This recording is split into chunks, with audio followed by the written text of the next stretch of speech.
Hey, what's good, self-direct investors? I hope you're all doing great, and I want to welcome you back to my channel. If you're new here, my name is Jordan. I'm the mind behind Make More Capital, and today we're coming at you with This Week in Cannabis News from June 19th to the 25th. Now, before we jump in, if you enjoy this video or you learn something, please just leave a like on it as it really helps out my channel. And of course, if you want to learn how to take advantage of this generational investment opportunity, subscribe below so that you don't miss any future videos. Then there's plenty of content for you to go back, rewatch, and educate yourself with. Think of it like a time capsule. I've tried to put all the news and facts in one place so you can watch episodes over time to learn about the evolution of the US industry, identify top US MSOs that you keep seeing pop up that you think will be worth more now in the future than they are now, and take advantage whenever you feel ready if you wish to do so, of course, pending whatever incremental reform we get. But today we're going to start with this one from Marijuana Moment. Apparently, Schumer is confident that cannabis banking bill will pass this session, according to a cannabis entrepreneur who spoke to Majority Leader. So it sucks that it's not a direct quote from Shmuck, but it's coming from someone who spoke with him, and they believe that he is confident that it'll get done. And so the quote is, "I am of the opinion that our Democratic leadership believes that this is something we can get done." Do they believe it or do they know it? There's a big difference. I know my name is Jordan. I don't need to believe it. For her to believe that the Dems are going to do something, it requires a lot of trust, and we have a lot of reason not to have any trust. And so will this time be different? Well, we will see, but just wanted to share a bit more info on that from this story, and so you can pause to read, but it seems like Wanda L. James, who is the CEO of a Colorado-based cannabis company, Simply Pure, was the first black woman in the country to own a licensed cannabis dispensary in 2009, and so it seems like she spoke to Shmuck, so you can pause to read a bit more here. This is the brief encounter that they had. It was not a meeting. It was more of just running into each other and talking about it. But you can pause to read a little bit here. Schumer appeared confident. Didn't even say that he was confident. Now looking through that, that's even more annoying and frustrating. But last thing I'll take you down to here is, but the sentiment that James heard from key senators was confidence that something is achievable, even if that means incrementalism first. Well, yeah, that's the whole point. If you take a closer look at the sentence, you realize it's about her sentiment and how she feels based on the interaction she had with these politicians, as opposed to any direct quotes from them saying what they know will happen or what they believe. And so I don't think this is too credible. However, I'm willing to be optimistic, again, cautiously optimistic, because when you don't solve a problem, it only gets worse, hence a possible solution at some point. And so are we getting to the tipping point? You'd like to think so. And she's been in the industry since 2009, right? So she's built these relationships probably with some state reps and politicians. And as a woman of color, obviously the Dems like that because they only care about skin color and your group category at this point, as opposed to the content of your character. And so let's just hope that she is right on this, and this is the tipping point. Otherwise, I'm be pissed that we've been through another joke, and I'm going to have to call this woman Wanda Sykes for psyching us all out. And so is this time different? I have no idea, but I'm going to play this quote from December 12th, 2022, because it's a surprising quote, but we know that one person has been in the way for the last 2.5 years, and it's not Mitch McConnell. It's Shmuck Schumer. And so just wanted to share this because this is history from December 12th, 2022. Listen, read it and weep. And so is this time going to be different? I have no idea, but I fucking hope so. Has been pushing this safe banking bill for quite some time. We voted on it last on 4/19/21. 321 people voted for it and 101 people voted no. It was 215 Democrats and 106 Republicans. That's a pretty strong bipartisan vote. And yet every time it gets sent over to the Senate, I think it's the Senate Majority Leader. I don't really quite know what the hell his problem is, but what he is doing is he's making it very difficult for a lot of small businesses and minority-owned businesses too, dealing with the issue of cannabis, to be able to move forward and to expand and to hire more people. And I mean, that's just the reality. We've been waiting for years, right? And so, of course, plan accordingly for your own situation, folks. But what do you think? Are the Dems and Shmuck Schumer going to fleece us again like they did in 2021 and 2022? Or is this time different because obviously politicians are realizing safe is good policy and they don't want to see any more Americans die in their state from dispensaries being targets for armed robberies? I don't know, but we do know that Shmuck is the biggest recipient from Big Pharma's lobbying dollars, and that's why we've seen the delays thus far. But again, could this time be different? Well, for the first time from Connoisseurs.io, we're seeing one of Shmuck's former chief counsels and cannabis policy advisor Reggie Babin join the lobbying efforts for cannabis. Full link in the description if you wanted to read through, but thank you Geologic23 for pointing out that they're going after the Safe Banking Act and Farm Bill policies related to hemp. But what do you think? Does this signal that this time could be different? And just wanted to scroll down because these two comments does put a lot of context as to where we're at. Everyone's so jaded from the last 2 years of being lied to. This is a big development. I would agree, as this is the only way that America functions. You got to pay to play. Obviously, these MSOs should have probably picked up on that sooner than later, but nonetheless, definitely big to see a former Shmuck Shmuck disciple joining the lobbyist efforts for cannabis. And on top of that, just some reports from Nats Vertake. I also talked with progressive Democrat Sen Warren, who told me she's still all in on SAFE, which is better to hear that than not. I'll take it any way we can get, standalone, attached to something else, every bell and whistle, whatever it takes to get it across the finish line, count me in. There's a little bit more up here as she spoke to Merkley and Daines as well about an issue that they have with Section 10 of the Safe Banking Act, and so just sharing this for what it's worth. Now, I don't know if this is actually going to mean much or if it's going to prevent anything from getting done, but just sharing it while we have it. And so this is all from Merkley, Daines, and Elizabeth Warren. While last bit from Tom Engel, more momentum builds as the House Cannabis Banking Bill got 10 new co-sponsors for a total of 57, all on June 21st. And so for what it's worth, we can tell that the momentum is building.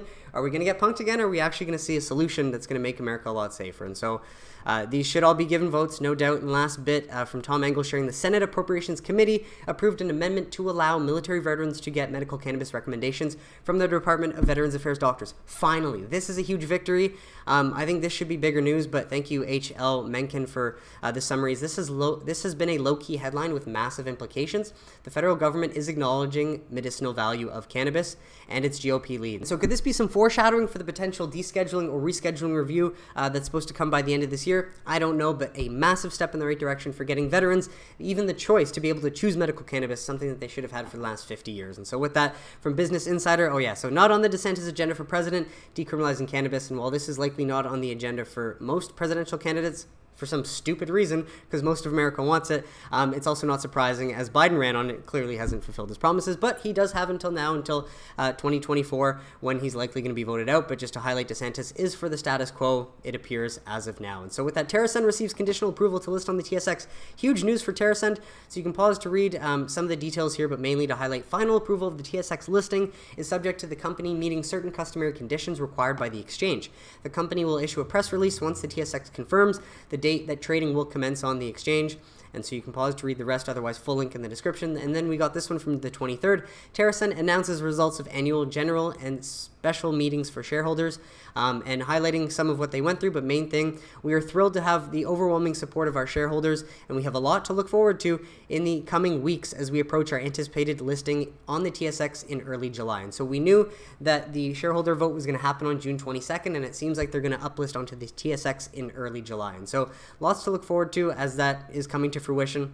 Well, we got this one from Cannabis Business Executive, as GTI has high hopes for Maryland. And while it's a bit of an older one, just figured I would share it as Maryland is on the cusp of launching their adult use program on July 1st. And of course, Green Thumb is one of the healthier MSOs producing free cash flow every single quarter. And so of course, if you wanted to learn more about what GTI has high hope for, or why GTI has high hopes in Maryland, then of course you can pause to read, or you can grab the full link in the description to go through that and what they have planned there. While Toby Cannabis did have a Spaces with Verano founder and CEO George Archos this past week. This was June 22nd, so 2 days ago at 11:38. And so appreciate George sharing his time and insights. The replay is available, so full link in the description, especially if you're interested in Verano. You can grab that and check that out. So with that, New York's small cannabis farmers will soon be competing with medical operators for shelf space. And this is obviously the best thing we could have hoped for US MSOs, who have the ability to cultivate New York much more than the small farmers who can cultivate at a much smaller capacity. And so because of that, and because of how badly they fucked up the rollout by having 1,500 illegal dispensaries and only 13 legal ones, as the state's Cannabis Control Board considers proposed regulations that will control New York's legal weed market, some small growers are realizing that they may have to soon compete with the medical operators for shelf space. And they know that they likely can't. And I think for at least Cresco and a lot of the MSOs in the state, wholesale is going to be a big opportunity, because how are you going to fill the shelf space of these 13 legal dispensaries? Well, hopefully with some MSO cannabis. And so there's more on the story, but just figured I would give you a highlight and run through. I don't want to make this video too long, but full link in the description if you want to go through that. And we got this news on the eve of Governor Kathy Hochul sharing this of how they're going to improve the industry. And like, no, Kathy, you need to lose your job. You fucked this up big time, fucked up beyond repair, but clearly she thinks that she's got some hope. We're building the safest, most equitable cannabis market in the country. I'm in Brooklyn as we announce our latest steps to strengthen the legal cannabis industry while cracking down on the illicit storefronts. And obviously not going to share any of this, but you can read the comments and get an idea of how people feel about that announcement. And so from Columbia and Missouri, thousands of jobs created in the wake of cannabis legalization in Missouri. So love to see Missouri continue to crush it as one of the states that is leading the way on how to get it done. In the first month alone, cannabis sales totaled $102.9 million. In November, the month month when adult use was approved by Missouri voters, about 10,000 people were officially licensed as industry employees. That jumped to 13,000 in March, and the number is expected to reach between 30,000 and 50,000 as more businesses open within the next year. Over the last 2 decades, when most manufacturing and anything in America has been shipped overseas, how can you not want an industry to be American-made like this and provide jobs and tax revenue into the States? It makes no sense how people could be against this. And the good news is jobs aren't limited to those working in cultivation or at dispensaries as well. So more down here if you want to pause to read. Otherwise, of course, you can grab the link. But love to see Missouri crushing it, as they did not focus on social equity, and they're focused on building this industry from the ground up, as they should be. Well, this one from MJ Biz Daily: Nevada eases cannabis consumption lounge rules, issues first licenses. And so, new development, the Nevada Cannabis Compliance Board actions provide more clarity for operators to move forward with construction and design plans, and could make it cheaper and easier for lounges to open their doors in one of the nation's largest tourist markets. And so, while California and Colorado are working on this too, we'd love to see it in Nevada, especially where tourism is a big part of their sales. And so, a bit more down here from Chris Anderson, president of Sala Consulting, on what he sees this could lead to. You can pause to read, and then, of course, loosening certain standards, you can pause to read. Otherwise, full link in the description if you want to go through that. But would be a big victory in Nevada to help them stabilize sales there. Well, this one comes out of KYW, I think it's Pennsylvania. Series of bills moving into PA's Senate would bring key changes to state medical cannabis laws. We've seen lawmakers in Pennsylvania trying to get an adult use bill passed for quite some time now, and they've had no success. A Pennsylvania Senate committee advanced a series of bills that would make significant changes to the state's medical cannabis program. So it seems they're taking a page out of DC's book, whereas if you can't get the adult use legislation passed to launch an adult use program, instead make it easier for everyone to qualify as a medical patient, and they can get access that way. And so the chairman of the Senate Law and Justice Committee, Republican Mike Regan, says that the goal of his bill is to better serve the patients who rely on medical cannabis, and that can be any human at any point, because cannabis is the medicine we've been using for the longest time, to reduce the cost and burden on patients through such efforts as eliminating the expiration of medical ID cards, so you're not paying every year to renew a card, for example, as they just won't expire, and the list of serious medical conditions. You expand that, anyone can qualify and become a medical patient technically. And Regan says it should be up to the doctor if cannabis is the best treatment, and I mean, it would be better to be left up to doctors if all doctors were educated on this plant, which they all aren't, but that's okay. And so Masson Dispensary helps widen access to medical cannabis. Hopefully more doctors will get there as more states reform their laws, but we're seeing Georgia obviously benefit from having Trulieve bring medical cannabis there. And I especially just love how this one news headline focuses on a story of one Masson family needs it. And it's another example of a girl who had epilepsy at a young age. Grace has had it since she was 7. And once she was around 12, she started getting grand mal seizures, Murray said. And then Murray says it's because of medical cannabis. For $300 a month, cannabis oil reduces Grace's seizures. She absolutely cannot go without it. And we need more and more stories like this out of the UK. There was a lot of them that made waves in terms of cannabis advocacy. It would be great to see more of this out of the US, because this is the sort of stories that we need to be hitting the headlines that cannabis can solve that nothing else does quite as well. And so with that from Tom Angle, the New Jersey Supreme Court ruled that police cannot search a car's trunk based on the smell of cannabis within a passenger's compartment. This is a huge precedent, so I encourage you to grab the link if you wanted to go through that. And so big victory from a court case that I believe was opened in 2016. So obviously just highlights how long it takes for any shit to ever get done. But yeah, definitely very interesting precedent, and more on that if you're interested. While from High Times, there are now more cannabis dispensaries than liquor stores in Albuquerque, but cannabis businesses still have to fight like hell to succeed.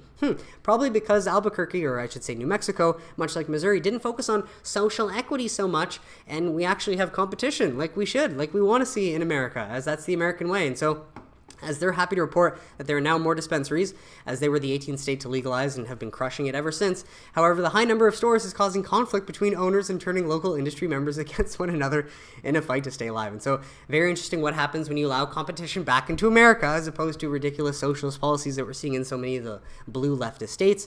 And so anyways, just going to leave this here if you wanted to pause to read. Don't want to make this video too long, otherwise link in the description if you wanted to get through it. But Marijuana Moment shares as well is even from Nebraska, senators are pushing and realizing that we should no longer criminalize it. We need to give people their lives back, as they push the governor to streamline cannabis pardons. This type of thought and restorative relief is consistent with your support of historic and meaningful smart justice reform efforts. Trying to make the governor look as good as possible, which makes sense from these senators, but at the same time, I don't believe Nebraska has legal adult use or medical. I think they're one of the few states that has nothing yet, and so good to see them at least try and give people their rights back in terms to cannabis. And so from Canna Tech today, cannabis smoke not associated with impaired lung function. from January 22nd, 2023. Now, I know I've shared some recent studies about this in the past, but this one seems to come from South Brisbane, Australia.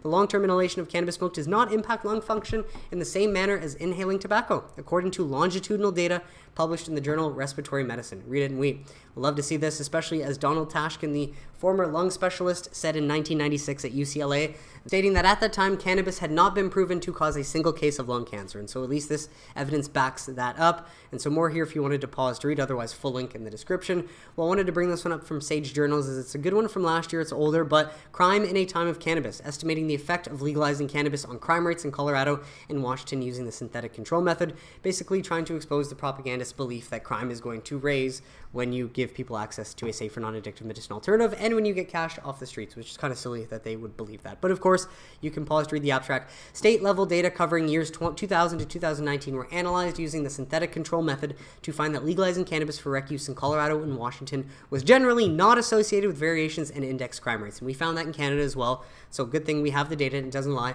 These findings substantiate prior research. Increased crime rates should not be a primary concern as more states move to adapt to recreational cannabis use legislation. But you love the change in tone here, as instead, like something we should have done decades ago, the benefits to states via harm reduction, increased tax revenue, and a more efficient allocation of policing resources ought to be more of a consideration for states when passing rec cannabis legislation. Yeah, no shit.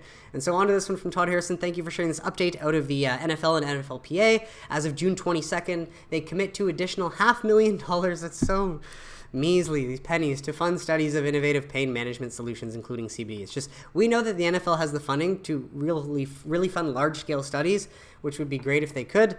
2 grants, though, given in the last bit, $526,000 in the last year, $1 million given out. And so better than nothing, but, you know, they're moving at a snail's pace. But if that's what it takes, hopefully the NCAA will remove cannabis from their narcotics list by 2025 at this rate. And so with that, figured I'd share some laughs before we head off. Canopy Growth reports fourth quarter and fiscal year 2023 financial results. Not going to spend too much time on this, although it's kind of funny that you can point out BioSteel review and remedial actions. Essentially what they're saying here is, yeah, we did our accounting wrong. We technically committed fraud and we've caught it. So now we're going to try and fix it. That's essentially what they're saying here, but they're using professional corporate speak, and it's just wild to read through it. And so I'll leave this here if you wanted to pause to read, just to get a taste of how much of a shit show this company's become. As we look at fourth quarter, full year 2023 financial summary, compared to last year, 2022, $87.5 million, down from $102 million, I believe it was, 14% decline. Net loss, $647.6 billion. Adjusted EBITDA, negative $96.5, and negative $142.8 million in free cash flow. So again, it's night and day between the Canadian LPs and the US MSOs for the most part, or I should say the tier ones versus the tier one Canadian LPs. But full year 2023 financial summary, just 402 million Canadian dollars, down 21% year over year. Gross margin percentage, negative 26%. Adjusted gross margin percentage, negative 3%. Net loss of $3.3 billion. Holy shit! Adjusted EBITDA, negative 349. And then negative free cash flow of 566.8. And so again, makes the US MSOs and their management look a whole lot better. So of course, full link in the description. But with that, to cover a bit of Canada, as new cannabis venture shares, BC helps drive Canadian cannabis sales higher in April. As StatsCan released April retail sales for the country, with cannabis sales rising from March levels in April, which is nice to see, up 1.3% to 411.7 million, as Canadians wanted to celebrate 420. So you can pause to read for a little bit more here on the growth and the chart. But main thing to highlight is this growth was thanks to British Columbia, up 8.7% from March, as it advanced 29% from a year ago. It seems like people wanted to buy legal cannabis as opposed to illicit cannabis in British Columbia for whatever reason. And so besides that, we do have Ontario leading the way. Nice to see sales up from them.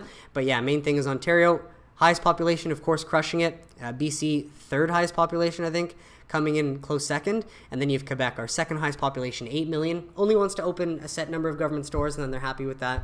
It's absolutely terrible. It'd be great if they wanted to get their heads out of their asses and make a bit more money for the people in Quebec. But with that, out of Ireland, got this one from Peter Reynolds. Attitudes to legalizing cannabis in Ireland is changing for the better, which is promising. This amazing graph demonstrates how out of touch the Irish government and establishment are with the electorate. Only the red circles are people who oppose cannabis. And so there's a journal article I'll put in the description, but no doubt medical and rec should be legal. Large number, most people, medical use only should be legal. The red is represented by prohibitionists, sadly. Good news is that there's very few of them, and then a few more I don't know who either didn't have the courage to say what they really feel or just do not care. And so good to see attitudes shifting in Europe as well as they hopefully take on a more cannabis-friendly approach. But with that, from Brainy Insights, the U.S. cannabis market expected to reach $50.91 billion by 2032. Legalization of medical and rec cannabis to propel growth, says the Brainy Insights. What? Some foreshadowing again?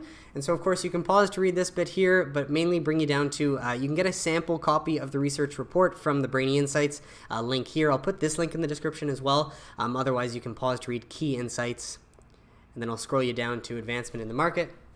And then last story from Forbes, the challenge of defining federal cannabis legalization, essentially an article saying why it's so hard to get anything done. And the one thing I wanted to scroll down here, the administrative and legislative path. And so this is a lesson why I will never invest based on government legislation ever again.